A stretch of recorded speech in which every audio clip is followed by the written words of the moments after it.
Hello दोस्तों, नमस्कार। आज हम सेट नंबर 4 कौन सा सेट नंबर 4 देखेंगे। सेट नंबर 4 का पार्ट ये देखेंगे। कौन सा पार्ट है? 1 से लेकर 50 क्वेश्चन तक। कितना तक? 1 से लेकर 50 क्वेश्चन तक। चलिए शुरू करते हैं। पहला नंबर क्वेश्चन। पहला नंबर क्वेश्चन क्या है? पहला क्वेश्चन है, पहला क्वेश्चन, मोहिनीअट्टम किस राज्य की नृत्य शैली है? मोहिनीअट्टम किस राज्य की नृत्य शैली है? तो मोहिनीअट्टम कहाँ का? केरल का है। मोहिनीअट्टम केरल का। अब मोहिनीअट्टम के बारे में जान लेते हैं। मोहिनीअट्टम मोहिनीअट्टम एक महिला द्वारा या नृत्य महिला द्वारा प्रस्तुत किया जाता है। एक महिला द्वारा प्रस्तुत किया जाता है। एक महिला द्वारा प्रस्तुत किया जाता है। और यह इशारों पर और आंखों और यह आंखों और इशारों में व्यक्त किया जाता है। और यह आंखों और इशारों में इशारों में व्यक्त किया जाता है। आंखों और इशारों में व्यक्त किया जाता है। इसमें कितना? 24 हस्त मुद्रा का प्रयोग होता है। मोहिनीअट्टम में 24 हस्त मुद्रा का प्रयोग होता है। 24 हस्त मुद्रा का प्रयोग होता है। अब हम शास्त्रीय नृत्य देख लेते हैं। भारत में कितने शास्त्रीय नृत्य हैं? भारत में कुल 8 शास्त्रीय नृत्य हैं। कितने हैं? 8 शास्त्रीय नृत्य हैं। वो कौन कौन सा है जो देख लेते हैं। जैसे पहला पहला भारतनाट्यम। भारतनाट्यम कहाँ का है? तमिलनाडु। पहला भारतनाट्यम। दूसरा ले लीजिए कुचिपुड़ी। कुचिपुड़ी कहाँ का है? आंध्र प्रदेश का। तीसरा ले लीजिए। तीसरा तीसरा हो जाएगा कथक। उत्तर प्रदेश। कहाँ का? उत्तर प्रदेश का। चौथा हो गया ओडिसी। कहाँ का? उड़ीसा का। मणिपुरी। पचमा मणिपुरी। मणिपुरी कहाँ का? मणिपुर का। मणिपुरी कहाँ का? मणिपुर का। 5 हो गया। छठा देखिए। छठा भरतनाट्यम, कुचिपुड़ी, कथक, ओडिसी, मणिपुरी और कथकली या मोहिनीअट्टम। कथकली। कथकली कहाँ का है? केरल का है। और मोहिनीअट्टम कहाँ का? केरल का। और आठवां नंबर। आठवां क्या है? सतरिया, असम का। सत्रिया, असम का। कितने हुए? 8 हो गए। लेकिन यहाँ पर एक ध्यान देने योग्य बात है कि हमारे शास्त्रीय नृत्य में 8 नृत्य हैं। इसके अलावा सांस्कृतिक मंत्रालय ने 9वें क्रम का जो शास्त्रीय नृत्य का दर्जा जो दिया है, 9वें क्रम के शास्त्रीय नृत्य का जो दर्जा दिया है, नृत्य का जो दर्जा दिया गया है, वो किसे दिया गया? छाऊ को। छाऊ कहाँ का है? पश्चिम बंगाल का नृत्य है। छाऊ कहाँ का है? पश्चिम बंगाल का नृत्य है। चलिए अब अगला क्वेश्चन चलते हैं। अगला क्वेश्चन क्या है? अगला क्वेश्चन है कि शेर शाह का मकबरा किसका? शेर शाह का मकबरा भारत के किस राज्य में? शेर शाह का मकबरा कहाँ है? सासाराम में। सासाराम में। सासाराम कहाँ है? रोहतास में। और रोहतास कहाँ है? बिहार में। रोहतास कहाँ है? बिहार में। ऑप्शन क्या हो जाएगा? बिहार। अब शेर शाह का मकबरा जो है इसका, शेर शाह का मकबरा का वास्तुकार कौन था? शेर शाह मकबरा का वास्तुकार कौन था? तो वास्तुकार था मीर मोहम्मद अलीवाल खां। मीर मोहम्मद अलीवाल खां। अलीवाल खां। मीर मोहम्मद अलीवाल खां। अब यहाँ पर शेर शाह सूरी शेर शाह सूरी हुमायूं के साथ युद्ध हुआ था। चौसा और बिलग्राम का युद्ध। चौसा का युद्ध कब हुआ था? 1539 में। और बिलग्राम का युद्ध कब हुआ था? 1540 में। चौसा का युद्ध 1540, सॉरी, बिलग्राम का युद्ध 1540 और चौसा का युद्ध 1539 में हुआ था। अब यहाँ पर देखते हैं शेर शाह सूरी। शेर शाह सूरी सूर्य वंश के संस्थापक माने जाते हैं। शेर शाह सूरी सूर्यवंश के संस्थापक माने जाते हैं। सूर्यवंश के संस्थापक, सूर्यवंश के संस्थापक माने जाते हैं। शेरशाह सूरी को भारत में, शेरशाह सूरी को भारत में, किनको, शेरशाह सूरी को भारत में द्वितीय अफगान साम्राज्य के संस्थापक के रूप में जाना जाता है। द्वितीय अफगान साम्राज्य के संस्थापक के रूप में जाना जाता है, के संस्थापक के रूप में जाना जाता है। चलिए अगला क्वेश्चन चलते हैं। अगला क्वेश्चन क्या है? अगला क्वेश्चन है निम्नलिखित स्तंभों का मिलान कीजिए, करिए। झारखंड, ये इधर राज है और इधर क्या है, सांस्कृतिक उत्सव है। इधर झारखंड है, हिमाचल प्रदेश है, तेलंगाना है, पंजाब है। इधर कर्मा है, त्रिचौल है और लोहाड़ी है और बथुकम्मा। बथुकम्मा कहाँ का है? तेलंगाना का। बथुकम्मा कहाँ का? तेलंगाना का। लोहड़ी कहाँ का है? पंजाब का। लोहड़ी कहाँ का है? पंजाब का। कर्मा कहाँ का है? झारखंड का। कर्मा कहाँ का है? झारखंड का।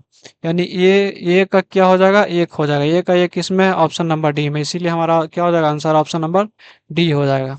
चलिए अगला क्वेश्चन चलते हैं। अगला क्वेश्चन क्या है? अगला क्वेश्चन है कि भारतीय राष्ट्रीय कांग्रेस क्या है? भारतीय राष्ट्रीय कांग्रेस, भारतीय राष्ट्रीय कांग्रेस की स्थापना किस वर्ष हुई? भारतीय राष्ट्रीय कांग्रेस की जो स्थापना हुई थी वह 28 दिसंबर 1985 को हुई थी। और यह स्थापना कहाँ हुई थी? बम्बई में। और बम्बई में किस जगह पर? तो गोकुल दास तेजपाल संस्कृत विद्यालय में। गोकुल दास तेजपाल संस्कृत विद्यालय, संस्कृत विद्यालय। इसके संस्थापक कौन थे? एओ हयूम। एओ हयूम कौन थे? एओ हयूम थे। कौन थे? एओ हयूम थे। अब यहाँ पर देखते हैं कुछ अधिवेशन इसका प्रमुख देख लेते हैं। क्या देख लेते हैं? अधिवेशन। और इसमें कांग्रेस स्थापना के समय जो वायसराय थे, वायसराय कौन थे? वायसराय डफरिन थे। डफरिन का कार्यकाल कितना था? 1884 से लेकर 1888 तक था। अब इसका कुछ प्रमुख अधिवेशन देख लेते हैं। कुछ प्रमुख नहीं, शुरू का कुछ अधिवेशन देख लेते हैं। जैसे जैसे में पहला अधिवेशन 1885 में, पहला कब हुआ था? 1885 में। दूसरा 1886, तीसरा 1887 और चौथा 1888 में। इसका शॉर्ट ट्रिक है, इसका शॉर्ट ट्रिक क्या है? बीकेएम के, बी बीकेएम के। क्या है? बीकेएम के, बी के एम, बीकेएमई। क्या है? बीकेएमई। बॉम्बे, कोलकाता, कोलकाता, मद्रास और क्या है? इलाहाबाद। 1885 में जो बम्बई का जो अधिवेशन हुआ वह कौन किए थे? बदरुद्दीन, सॉरी कौन किए थे? व्योमेश चंद्र बनर्जी। व्योमेश चंद्र बनर्जी। कौन किए थे? व्योमेश चंद्र बनर्जी। जो क्या थे? प्रथम हिंदू थे। वह क्या थे? प्रथम हिंदू थे। कोलकाता वाला 86 में जो दूसरा हुआ था वो कौन किए थे? दादा भाई नौरोजी। कौन? दादा भाई नौरोजी। जो क्या थे? प्रथम पारसी थे। क्या थे? प्रथम पारसी थे। और मद्रास में जो तीसरा हुआ था 1887 में, उसका नेतृत्व कौन किए थे? बदरुद्दीन तैयब जी। बदरुद्दीन तैयब जी। बदरुद्दीन तैयब जी प्रथम मुस्लिम। क्या थे? प्रथम मुस्लिम थे। और जो चौथा हुआ था 1888 में जो इलाहाबाद में हुआ था, वो जॉर्ज यूलो ने किया था। जॉर्ज यूल ने। ये क्या थे? ये प्रथम ईसाई थे। या क्या थे? प्रथम ईसाई थे। या क्या थे? प्रथम ईसाई थे। इसमें देख लेते हैं। पहला अधिवेशन 1885 में बॉम्बे में भूमेश चंद्र बनर्जी जो प्रथम हिंदू थे। दूसरा 1886 में कलकत्ता में जो दादा भाई नौरोजी जो प्रथम पारसी थे। तीसरा 1887 में मद्रास में, जिसमें बरदुद्दीन तैयब ने किया था, जो प्रथम मुस्लिम थे। चौथा 1888 में इलाहाबाद में जो जॉर्ज यूल ने किया, कौन थे? प्रथम ईसाई थे। चलिए अगला क्वेश्चन चलते हैं। अगला question, question number 5। Question number 5 है कि कोपेन के वर्गीकरण के अनुसार कौन सा अक्षर कोड कर्क रेखा के दक्षिण में प्रायद्वीपीय भारत के बड़े हिस्से में, कौन से हिस्से में, प्रायद्वीपीय भारत के बड़े हिस्से में पाए जाने वाले शुष्क सर्दियों के मौसम, कौन सा शुष्क सर्दियों के मौसम के साथ उष्ण कटिबंधीय जलवायु को दर्शाता है, कि कौन सा दर्शाता है, AW दर्शाता है। और बोलेगा कि गंगा के मैदान वाले भाग में, गंगा के मैदान वाले भाग में कौन सा दर्शाता है, तो गंगा के मैदान वाले भाग में CWG। और तमिलनाडु के कोरोमंडल वाले तट में, तमिलनाडु के कोरोमंडल वाले तट पर, तमिलनाडु के कोरोमंडल वाले तट पर कौन सा, AS। तमिलनाडु के कोरोमंडल वाले तट पर कौन सा, AS। गंगा के मैदानी वाले भाग में CWG, और प्रायद्वीपीय भारत वाले हिस्से में AW, और प्रायद्वीपीय भारत वाले हिस्से में AW। चलिए अब अगला क्वेश्चन चलता है। क्वेश्चन नंबर 6 क्या कह रहा है? क्वेश्चन नंबर 6 है कि अंत उष्ण कटिबंधीय अभिसारण क्षेत्र ITCZ, यानी ये विषुवतीय या भूमध्य रेखा वाला क्षेत्र है। तो इसमें ऐसा क्षेत्र जहां हवा नीचे की ओर बहता हो, विषुवतीय वृत्त पर स्थित एक निम्न दाब वाला क्षेत्र, ऑप्शन नंबर बी हो जाएगा। क्या हो जाएगा? विषुवतीय वृत्त पर स्थित एक निम्न दाब वाला क्षेत्र हो जाता है। क्या होता है? विषुवतीय वृत्त पर स्थित एक निम्न दाब वाला क्षेत्र हो जाता है।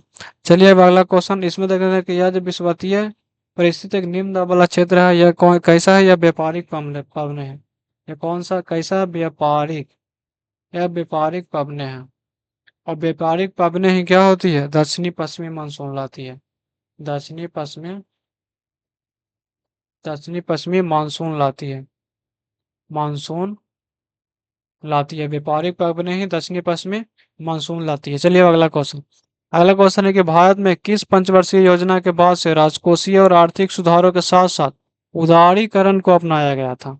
सातवीं, छठी, नौवीं या आठवीं? इसका सही आंसर क्या हो जाएगा? आठवीं पंचवर्षीय योजना में। कब? आठवीं पंचवर्षीय योजना कब आई? 1992 से लेकर 97 तक, 1992 से लेकर 97 तक। अब यहाँ पर एक शब्द है उदारीकरण। उदारीकरण या LPG वाला सिस्टम चलाया गया था। LPG यानी लिबरलाइजेशन, प्राइवेटाइजेशन और ग्लोबलाइजेशन। ये आया था 1991 में। ये कब आया था? 1991 में। इस समय जो इस समय भारत के जो वित्त मंत्री थे, वो वित्त मंत्री कौन थे? तो वित्त मंत्री थे मनमोहन। वित्त मंत्री कौन थे? मनमोहन सिंह। मनमोहन सिंह। और इस समय जो प्रधानमंत्री थे कौन थे? वो प्रधानमंत्री थे PV नरसिम्हा राव। PV नरसिम्हा राव। कौन थे? PV नरसिम्हा राव थे। अब यहाँ पर है नौवीं पंचवर्षीय योजना। तो नौवीं पंचवर्षीय योजना कब आया था? 1997 से लेकर 2002 तक। नौवीं पंचवर्षीय योजना 1997 से लेकर 2002 तक आया था। नौवीं पंचवर्षीय योजना जो आया था उसमें था न्यायपूर्ण वितरण और समानता का अधिकार। इसमें क्या था? न्यायपूर्ण वितरण और समानता का अधिकार। और क्या था? समानता का अधिकार, समानता का अधिकार। और जो छठी पंचवर्षीय योजना आया था, यह 1880 से लेकर 85 तक आया था। इसमें क्या गया? इसमें किस पर ज्यादा जोर दिया गया? आयात और निर्यात पर। आयात और निर्यात पर सर्वाधिक जोर दिया गया। चलिए अब अगला क्वेश्चन चलते हैं। क्वेश्चन नंबर 8 है। क्वेश्चन नंबर 8, मीर कासिम का मीर कासिम का नाम भारत के निम्नलिखित में से किस युद्ध से संबंधित है? किस युद्ध से है? तो मीर कासिम बक्सर के युद्ध से थे। बक्सर के युद्ध कब हुआ था? 22 अक्टूबर 1764 को। किसके किसके बीच हुआ था? तो बक्सर का युद्ध, बक्सर का युद्ध, बक्सर का युद्ध कब हुआ था? 22 अक्टूबर 1764 को हुआ था। इस समय अंग्रेजों और कौन कौन थे? अंग्रेज, एक तरफ कौन थे? अंग्रेज। अंग्रेज के जो मेन सैनिक का जो नेतृत्व कर रहे थे वो कौन थे? Hector Munro. Hector Munro. और एक तरफ कौन थे? तो एक तरफ थे अवध के नवाब शुजा-उद-दौला और मुगल सम्राट शाह आलम द्वितीय। और कौन थे? मीर कासिम। यानी कि एक थे मीर कासिम जो कि अवध से बंगाल से इन्हें निकाल दिया गया था।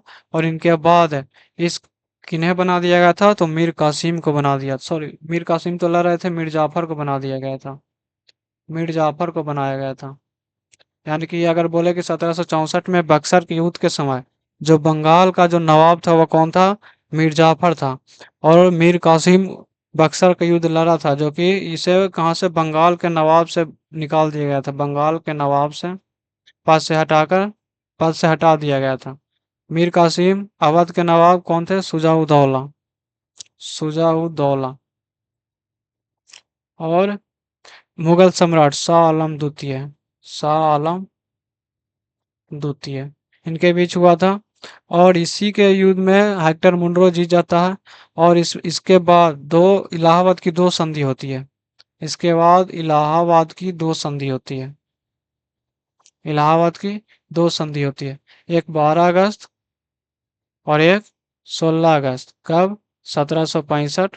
1765 में इसी के तहत इलाहाबाद की संधि होती है। 1765 में दो संधि 12 अगस्त और 16 अगस्त को होती है। अब इसके बाद है एक फ्लासी का युद्ध। फ्लासी का युद्ध का जो नेतृत्व कर रहे थे, यानी कि फ्लासी का युद्ध कब हुआ था? फ्लासी का युद्ध हुआ था 23 जून 1757। कब हुआ था? 23 जून 1757 को। फ्लासी फ्लासी कहाँ है? तो फ्लासी नादिया जिला पश्चिमी बंगाल है। नादिया नादिया जिला नादिया जिला पश्चिम बंगाल। और फ्लासी किस नदी पर है? तो भागीरथी नदी पर। भागीरथी नदी। इस समय अंग्रेजी सेना का नेतृत्व कौन कर रहे थे? अंग्रेजी सेना का नेतृत्व अंग्रेजी सेना का नेतृत्व रॉबर्ट क्लाइव। Robert Clive. किसके बीच हुआ था?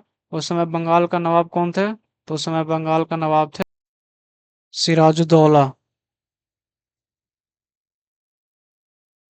दौला के बीच हुआ था। चलिए अगला क्वेश्चन चलते हैं।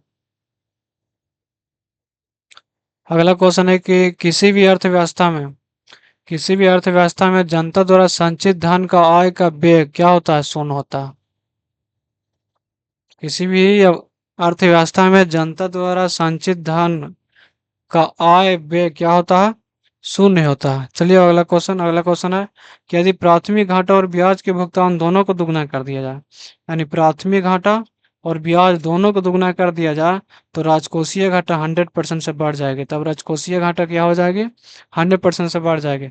अब यहाँ पर देख लेते हैं राजस्व घाटा बराबर राजस्व घाटा बराबर राजस्व व्यय और माइनस राजस्व प्राप्तियां प्राप्तियां।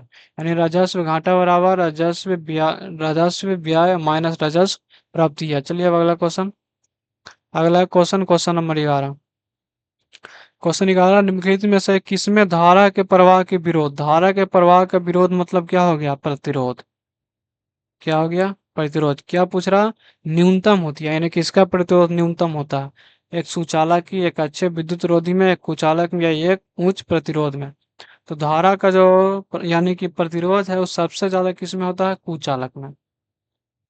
कुचालक में सबसे ज्यादा होता है। उससे कम अर्धचालक में होता है। उससे कम किस में? अर्धचालक में।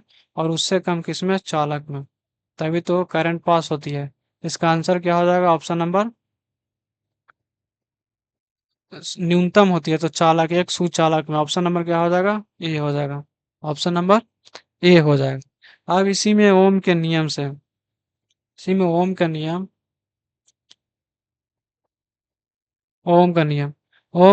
है कि विभवांतर धारा के समानुपाती होता है। विभवांतर धारा के समानुपाती होता है, यानी भी समानुपाती आई। अब यहाँ पर एक कांस्टेंट ले लेते हैं, तो भी बराबर क्या हो जाएगा? हम आर कांस्टेंट ले लेते हैं, तब इसी से निकलता है आर बराबर भी बटा आई, यानी प्रतिरोध बराबर विभवांतर बटा धारा। प्रतिरोध बराबर क्या हो जाएगा? विभवांतर बटा धारा।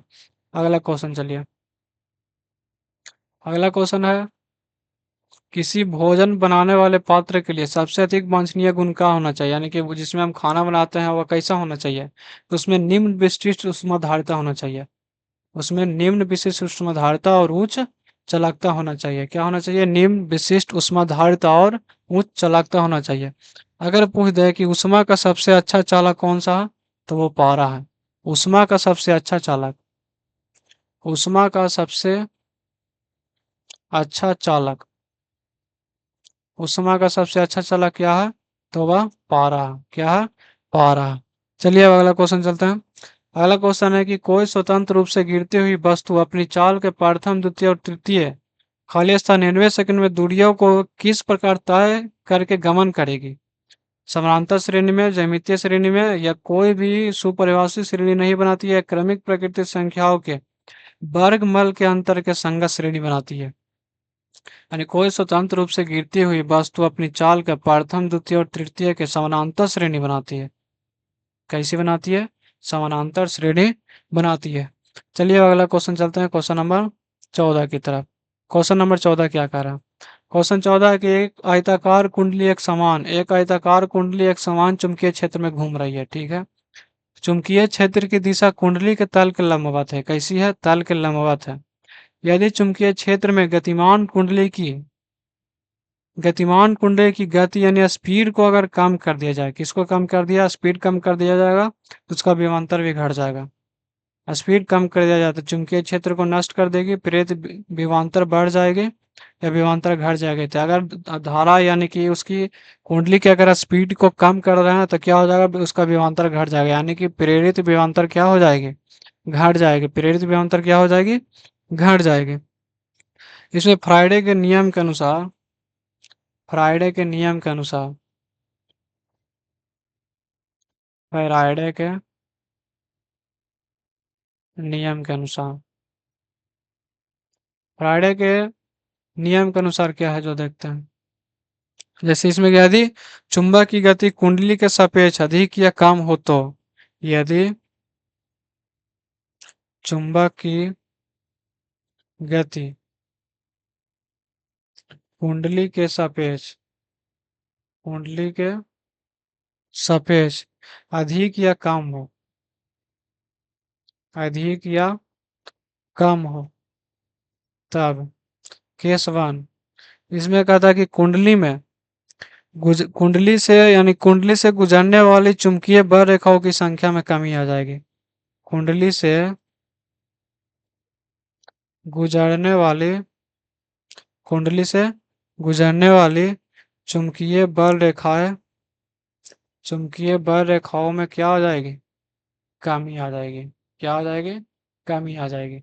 और दूसरा केस कहता है कि कुंडली का जो चुंबकीय फ्लक्स है वो क्या हो जाएगा? परिवर्तन हो जाएगा। यानी कुंडली का चुंबकीय फ्लक्स परिवर्तन हो जाएगा। परिवर्तन हो जाएगा। फैराडे के नियम के अनुसार क्या कहा जो देखते हैं। इसमें कह रहा कि यदि चुंबक की गति कुंडली के सापेक्ष अधिक या कम हो तब, पहला केस में क्या होगा कि कुंडली से गुजरने वाले चुंबकीय बल रेखाओं में कमी आ जाएगी, और दूसरा केस है कि कुंडली का जो चुंबकीय फ्लक्स है वो क्या हो जाएगा? परिवर्तन हो जाएगा। चलिए अब अगला क्वेश्चन चलता है। अगला क्वेश्चन क्या है? अगला क्वेश्चन है कि यदि पृथ्वी घूर्णन करना बंद कर दे तो जी का मान भूमध्य रेखा पर क्या हो जाएगा? घट जाएगा। तब जी का मान भूमध्य रेखा पर क्या हो जाएगा? घट जाएगा। चलिए, सॉरी, यहाँ पर बढ़ जाएगा।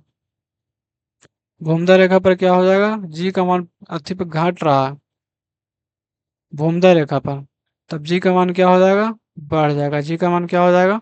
बढ़ जाएगा।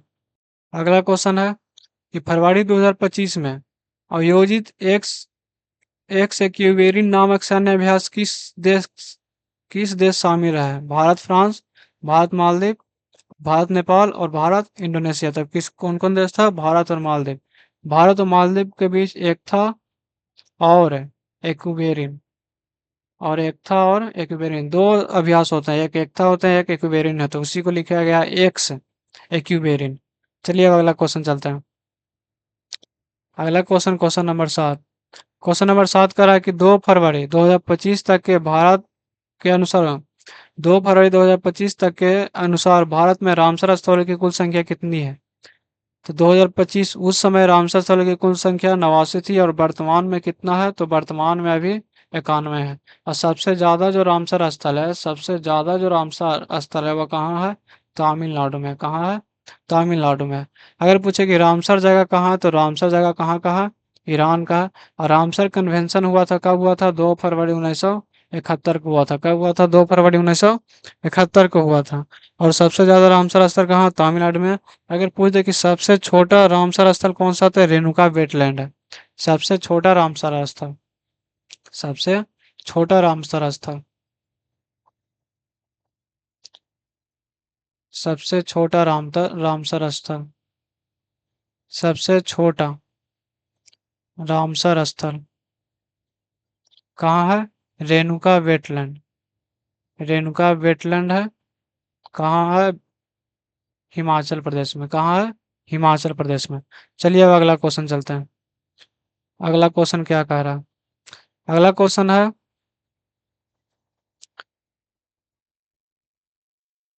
सितंबर 2024 में, सितंबर 2024 में राष्ट्रपति द्रौपदी मुर्मू ने कहा विश्व शांति बौद्ध विहार, क्या है, विश्व शांति बौद्ध विहार, क्या है, विश्व शांति बौद्ध विहार का उद्घाटन किया, कहाँ किया है, महाराष्ट्र में। कहाँ, महाराष्ट्र में। चलिए अगला क्वेश्चन, क्वेश्चन नंबर 19 की तरफ चलते हैं। क्वेश्चन नंबर 19 क्या है, क्वेश्चन नंबर 19, निम्नलिखित में से कौन सा देश, निम्नलिखित में से कौन सा देश विश्व का सबसे अधिक केसर का उत्पादन करने वाला देश है। तो केसर का सबसे ज्यादा उत्पादन कौन करता है, वो ईरान करता है। और भारत में केसर का सबसे ज्यादा उत्पादन कहाँ होता है, जम्मू कश्मीर में होता है। और जम्मू कश्मीर का वह कौन सा क्षेत्र में, तो किश्तवाड़ और पंपोर वाले क्षेत्र में। कौन से वाले क्षेत्र में, किश्तवाड़ और पंपोर, किश्तवाड़ और पंपोर वाले क्षेत्र में केसर का उत्पादन होता है।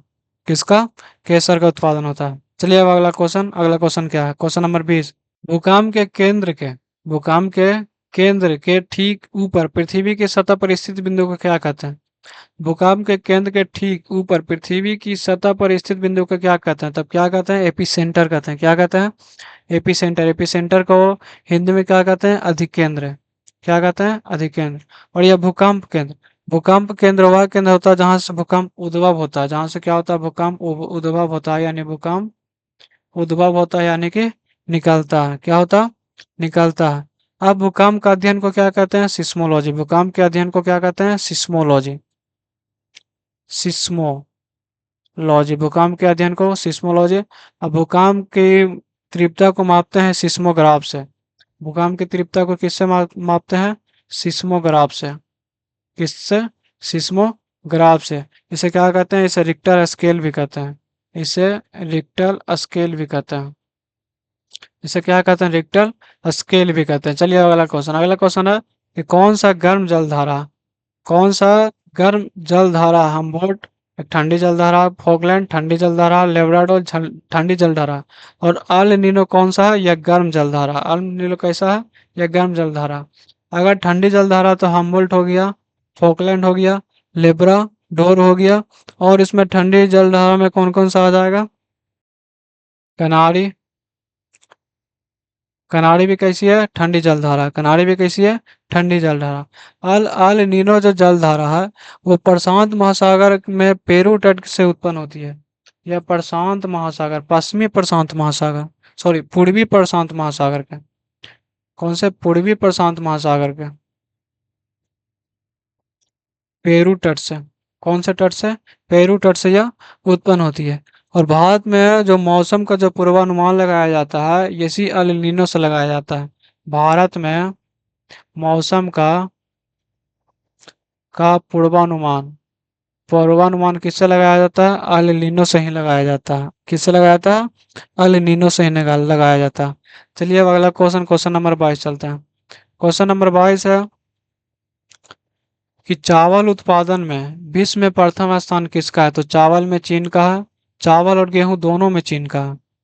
गेहूं में भी किसका है, चीन का। गेहूं में भी किसका है, चीन का है। चावल में भी किसका है, चीन का है। और चावल की जन्मभूमि इसीलिए चीन को कहते हैं। चीन को क्या कहते हैं, चावल की जन्मभूमि। चावल की जन्म भूमि किसे कहते हैं, चीन को कहते हैं। चलिए अगला question, question number 23। Question number 23 है कि किस ग्रह के घूर्णन की दिशा पूरब से पश्चिम है। पूरब से पश्चिम की ओर दो ही दो ही ग्रह घूमते हैं, एक शुक्र और एक बुध है। यानी कि बुध और शुक्र, जिनके पास कोई उपग्रह नहीं होता, जिसके पास कोई उपग्रह नहीं होता, इसके पास कोई उपग्रह नहीं होता, किसके पास, शुक्र और बुध के पास। और यह पूरब से पश्चिम की ओर घूमता है। बाकी सब जो ग्रह है वह किस दिशा से, पश्चिम से पूरब की ओर घूमता है। लेकिन दो ही है जो है, शुक्र और बुध, जो जिसकी जो घूर्णन की जो दिशा है वो पश्चिम से किस दिशा की ओर है, सॉरी पूरब से किस दिशा की ओर है, पश्चिम दिशा की ओर है। चलिए इसमें क्या है, शुक्र, शुक्र को क्या कहते हैं, भोर का तारा, भोर का तारा। इसको इसे पृथ्वी का बहिन किसे कहते हैं, शुक्र को कहते हैं। भोर का तारा, पृथ्वी का बहिन, सांझ का तारा, सब किसे कहते हैं, शुक्र को कहते हैं। चलिए अगला क्वेश्चन है, कि सूर्य और पृथ्वी के बीच चंद्रमा आ जाए तो कौन सी घटना होती है। इसमें कह रहा है कि सूर्य और पृथ्वी के बीच, ये सूर्य हो गया और ये पृथ्वी, सूर्य और पृथ्वी के बीच क्या आ गया, चंद्रमा आ गया। तब क्या हो जाएगा, तब सूर्य ग्रहण लग जाएगा। तब क्या लग जाएगा, सूर्य ग्रहण लग जाएगा।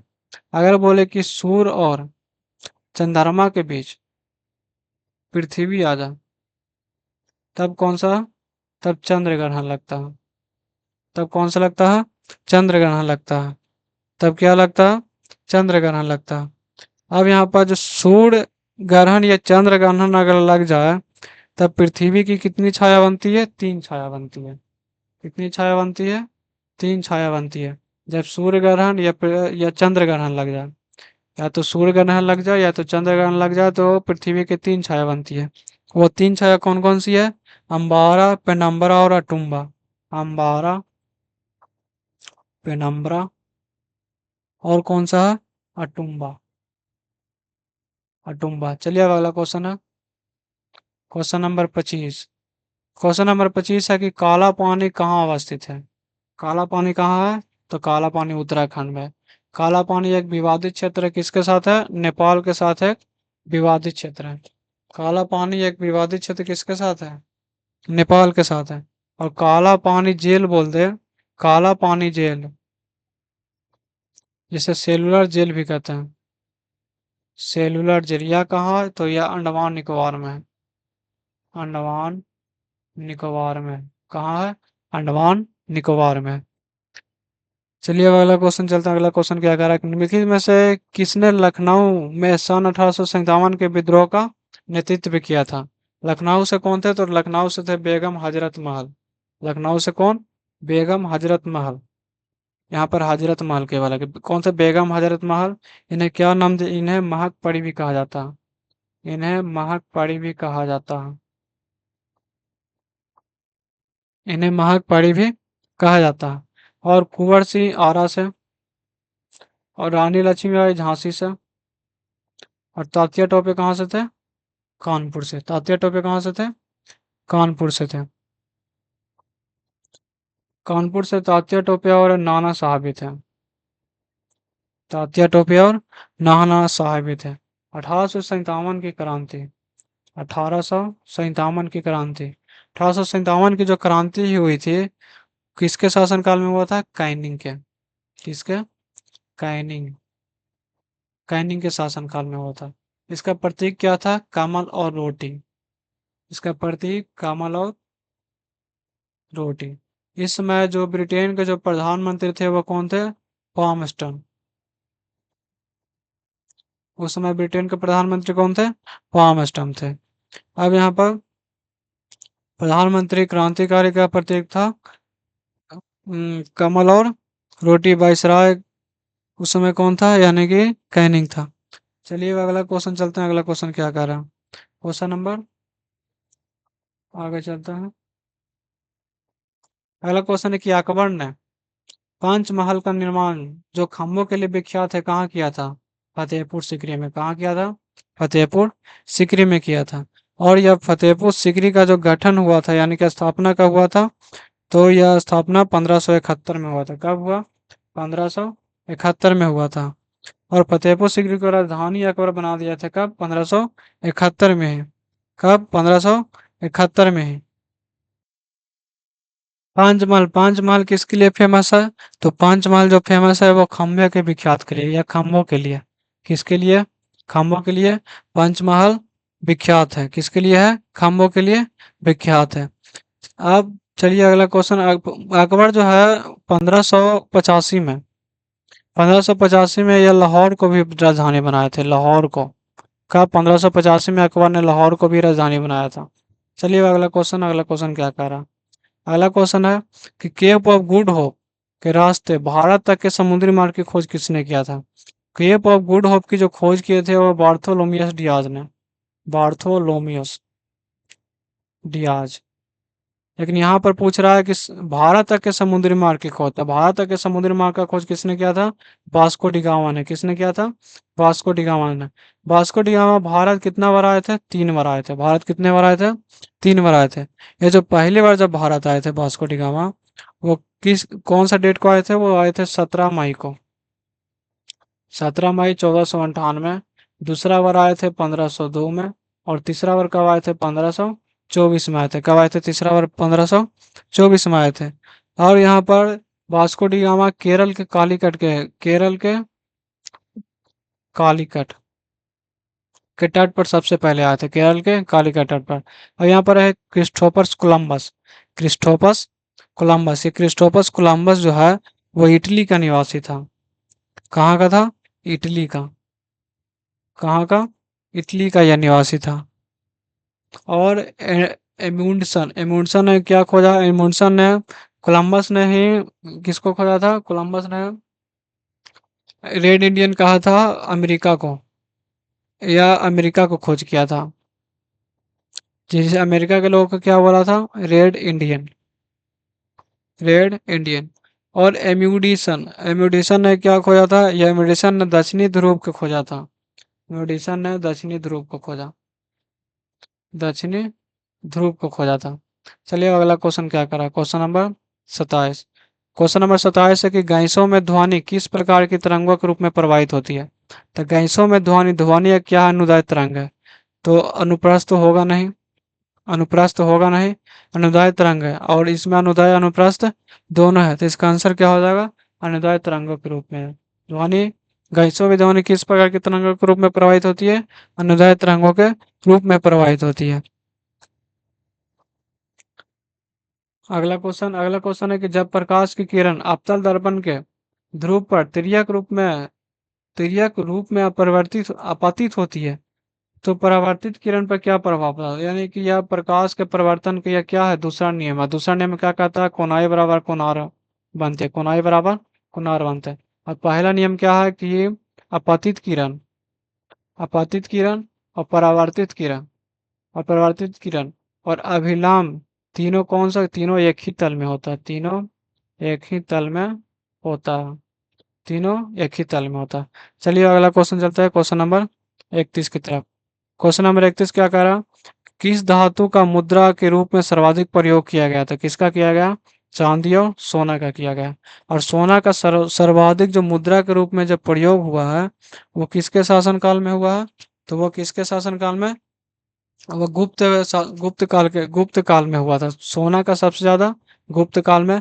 और चांदी, चांदी को मौर्य काल में क्या कहते थे? चांदी को मौर्य काल में पर्ण कहा जाता था। चांदी को मौर्य काल में क्या कहा जाता था?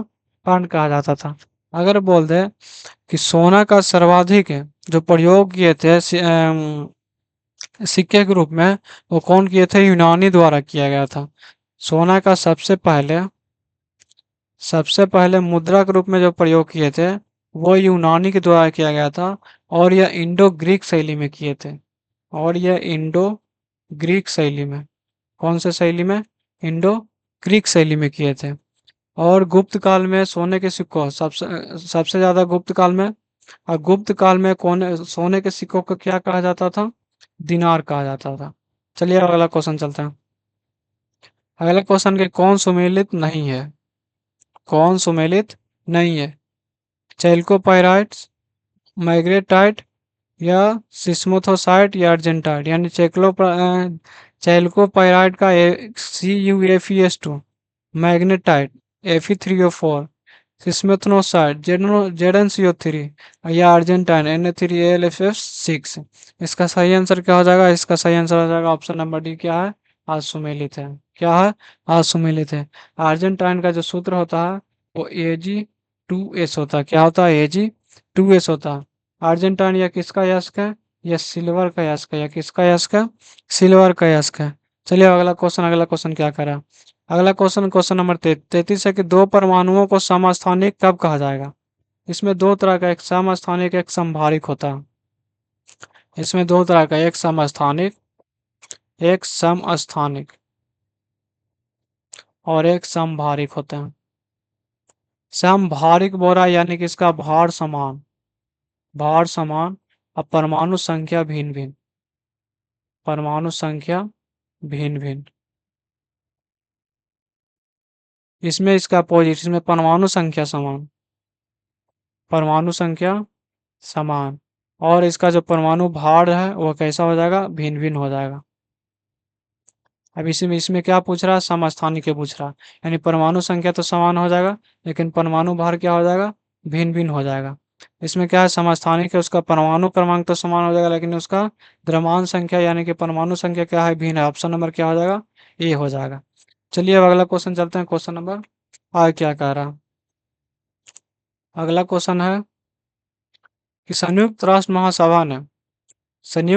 महासभा ने 2026 में यानी 2026 को निम्न में से किसका अंतर्राष्ट्रीय वर्ष घोषित किया है? ऊंट का, ग्लेशियर के संरक्षण के लिए, क्वांटम विज्ञान के प्रौद्योगिकी के लिए। क्वांटम विज्ञान के प्रौद्योगिकी 2000 कितना है? तब 2000 यह 25 का है। यह कितना किसका है? 2025 का। यह अंतर्राष्ट्रीय महिला किसान वर्ष या 2026 का। ऑप्शन नंबर क्या हो जाएगा? ऑप्शन नंबर डी हो जाएगा। अंतर्राष्ट्रीय किसान अंतर्राष्ट्रीय महिला किसान वर्ष 2026 को घोषित किया गया। और इसमें 2026 में अंतर्राष्ट्रीय चारागाह और चारावाह वर्ष भी घोषित किया गया। अंतर्राष्ट्रीय चारागाह और अंतर्राष्ट्रीय चारागाह और चारावाह वर्ष, अंतर्राष्ट्रीय चारागाह और चारावाह वर्ष भी घोषित किया गया कब? 2026 वाले में। और इसमें सतत विकास के लिए स्वयं सेवकों का अंतर्राष्ट्रीय वर्ष, सतत विकास के लिए विकास के लिए स्वयं सेवकों का अंतर्राष्ट्रीय अंतर्राष्ट्रीय वर्ष घोषित किया गया कब? 2026 को ही। चलिए अगला क्वेश्चन नंबर आ गया कि 70वें राष्ट्रीय फिल्म पुरस्कार में सर्वश्रेष्ठ हिंदी फिल्म का अवार्ड किस फिल्म ने जीता है? तो कौन सा जीता है? गुलमोहर ने जीता है। कौन सा? गुलमोहर ने जीता। और 70वां फिल्म में सर्वश्रेष्ठ अभिनेता का जो किताब जीते थे, सर्वश्रेष्ठ अभिनेता का किताब, सर्वश्रेष्ठ अभिनेता का किताब कौन जीते हैं? तो वो ऋषभ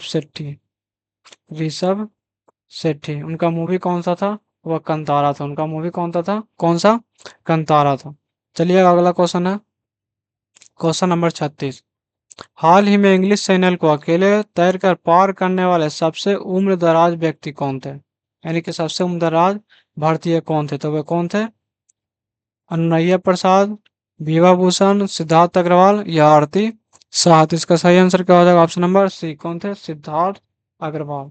अब यहाँ पर अगर पूछ दे कि प्रथम भारतीय जो इंग्लिश चैनल को पार किए, प्रथम भारतीय प्रथम भारतीय जो इंग्लिश चैनल को पार किए, जो इंग्लिश चैनल को पार किए, प्रथम भारतीय जो इंग्लिश चैनल को पार किए, उनका नाम क्या था? मिहिर सेन, मिहिर सेन। और प्रथम भारतीय महिला अगर कहते हैं तो प्रथम भारतीय महिला कौन थी? वो थी आरती शाह। कौन थी? आरती शाह। मिहिर सेन कब पार किए थे? यह 1958 में। और आरती आरती शाह कब? 1959 में। कब? 1959 में। चलिए अब अगला क्वेश्चन चलते हैं। अगला क्वेश्चन है कि भारत की बैंकिंग लोकपाल योजना की शुरुआत किसने की थी? तो बैंकिंग लोकपाल योजना को किसने शुरुआत किया था? आरबीआई ने। किसने किया था? आरबीआई ने। और बैंकिंग लोकपाल योजना जो आया वो कब आया था? 2006 में आया था। बैंकिंग लोकपाल योजना कब आया था? 2006 में आया था। यह किसके लिए आया था? यह आया था ग्राहकों के शिकायतों को समाधान करता था। यह ग्राहकों के शिकायतों को समाधान करता था। ग्राहकों की शिकायतों को समाधान करता था। अगला क्वेश्चन है कि लोकसभा की प्रथम महिला महासचिव, लोकसभा की प्रथम महिला महासचिव कौन थी? स्नेहलता श्रीवास्तव। कौन थी? स्नेहलता श्रीवास्तव। सुषमा स्वराज दिल्ली की पहली महिला मुख्यमंत्री रही है। दिल्ली की पहली महिला मुख्यमंत्री रही है। कौन? सुषमा स्वराज। अब यहाँ पर पूछ दे कि लोकसभा का प्रथम महिला अध्यक्ष कौन थी, तो वो मीरा कुमार। लोकसभा की प्रथम महिला अध्यक्ष कौन थी? मीरा कुमार। कौन से क्रम के? या 15वें क्रम के थी। कौन से क्रम के? 15वें क्रम के। अब यहाँ पर तो अब अगर यूपीएससी की प्रथम महिला अध्यक्ष तो रोज मिलियन वैथ्यू। कौन थी? यूपीएससी की पहली महिला अध्यक्ष रोज मिलियन मैथ्यू। और राज्यसभा के प्रथम महिला उपसभापति पूछे थे वायलेंट आल्वरा। राज्यसभा की कौन थी? वायलेंट आल्वरा। चलिए अगला क्वेश्चन चलता है। अगला क्वेश्चन है कि आर्ट ऑफ लिविंग के प्रस्तावक और प्रचारक कौन थे? आर्ट ऑफ लिविंग के प्रस्तावक और प्रचारक कौन थे? सहजानंद सरस्वती, श्री श्री रविशंकर, पंडित रविशंकर या स्वामी नारायण। तो कौन थे वह? थे श्री श्री रविशंकर। कौन थे? श्री श्री रविशंकर। पंडित रविशंकर कौन से थे? ये सितार वादक। ये कौन थे? सितार वादक। पंडित रविशंकर सितार वादक। अगला क्वेश्चन है कि दक्षिण अमेरिका में मध्य अक्षांश घास के मैदान को क्या कहते हैं? प्रेरी। प्रेरी कहाँ का है? उत्तरी अमेरिका का। प्रेरी कहाँ का है? उत्तरी अमेरिका का है। पंपास। यही सही आंसर हो जाएगा। क्या हो जाएगा? पंपास। उत्तरी दक्षिणी अमेरिका के मध्य अक्षांश यानी पंपास, इस अर्जेंटीना वाले क्षेत्र में भी। वेल्स कहाँ का है? तो वेल्स है दक्षिणी अफ्रीका का। वेल्स कहाँ का? दक्षिणी अफ्रीका का। दक्षिणी अफ्रीका का। और ऑस्ट्रेलिया कहाँ का है? तो रूस का। ऑस्ट्रेलिया कहाँ का है? रूस का। चलिए अगला क्वेश्चन है कि किस अर्थशास्त्री ने भारत में सबसे पहले वैज्ञानिक दृष्टि से वैज्ञानिक दृष्टि से राष्ट्रीय आय की गणना की है? वे कौन थे? BK RB Rao. कौन थे? BK RB Rao. इनका पूरा नाम था विजेंद्र कस्तूरी रंगा वरदराज राव। विजेंद्र कस्तूरी विजेंद्र कस्तूरी विजेंद्र कस्तूरी बीके और रंगा राव। विजेंद्र कस्तूरी रंगा रंगा वरदराज राव। विजेंद्र कस्तूरी रंगा वरदराज बी के आर वी राव। चलिए अब अगला क्वेश्चन है कि 29 अप्रैल 1954 को पंचशील समझौता किसके किसके बीच हुआ था? भारत और चीन के बीच में हुआ था। भारत और चीन के बीच क्या हुआ था? पंचशील समझौता। उस समय जो भारत के प्रधानमंत्री थे वह कौन थे? जवाहरलाल नेहरू। वह कौन थे प्रधानमंत्री? जवाहरलाल नेहरू जी थे। उस समय जो चीन का वो चीन का पीएम कौन था? तो चाओ एन लाई। कौन थे? एन लाई चाओ एन लाई उस समय चीन के प्रधानमंत्री। और भारत के प्रधानमंत्री जवाहरलाल नेहरू। चलिए अगला क्वेश्चन नंबर 43 क्या कह रहा? क्या औरंगजेब ने किस सिख गुरु की हत्या 1675 में करवाई थी? तो औरंगजेब ने जो 1675 में हत्या करवाई थी वो किनकी करवाई गई थी? तो गुरु तेग बहादुर जी को। किनको? गुरु तेग बहादुर जी को। कब? 1675 ईस्वी में। ये इनको किस लिए मतलब इन्हें मतलब हत्या किया गया था? यह किया था औरंगजेब का जो एक विद्रोही पुत्र अकबर था जिनको संरक्षण दिए थे। औरंगजेब के औरंगजेब का एक विद्रोही पुत्र था, उसका नाम था अकबर।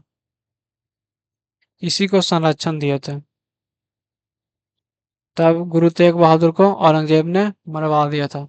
और गुरु अर्जुन देव या 5वें गुरु, और गुरु तेग बहादुर या सिख धर्म के 9वें गुरु, या गुरु अर्जुन देव 5वें गुरु थे। गुरु गोविंद सिंह 10वें गुरु और हरगोविंद 6ठे गुरु। अब गुरु अर्जुन देव को भी मरवाया था। गुरु अर्जुन देव को कौन मरवाया था? जहांगीर मरवाया था। कौन? जहांगीर। और एक थे बंदा बहादुर। बंदा बहादुर, इनको कौन मरवाया था? इनको फर्रुखसिया ने। इनको कौन? फर्रुखसिया ने बंदा बहादुर को मरवाया था। अब अगला क्वेश्चन है कि निम्नलिखित विद्वानों में से हड़प्पा सभ्यता का सर्वप्रथम खोजकर्ता, सर्वप्रथम खोजकर्ता पूछ रहा था। खोजकर्ता कौन थे? तो खोजकर्ता थे दयाराम साहनी। खोजकर्ता दयाराम साहनी। और हड़प्पा के बारे में जानकारी दिए थे जॉन मार्शल ने। जानकारी कौन दिए थे? जॉन मार्शल ने। जानकारी जानकारी कौन दी है? जॉन मार्शल ने। और कनिंघम, यहाँ पर कनिंघम के बारे में कहा जाता है कि कनिंघम को भारतीय पुरातत्व सर्वेक्षण का फाउंडर माना जाता है। भारतीय पुरातत्व सर्वेक्षण का फाउंडर माना जाता है। कब गठन हुआ था? 1861 में इसका गठन हुआ था। अगला क्वेश्चन की काकोरी ट्रेन डकैती, काकोरी ट्रेन डकैती घटना 9 अगस्त 1925 के नायक कौन थे? तो कौन थे? वे थे राम प्रसाद बिस्मिल्ला। कौन थे? राम प्रसाद बिस्मिल्ला। फिर थे राजेंद्र लाहिड़ी, राजेंद्र लाहिड़ी, राजेंद्र लाहिड़ी।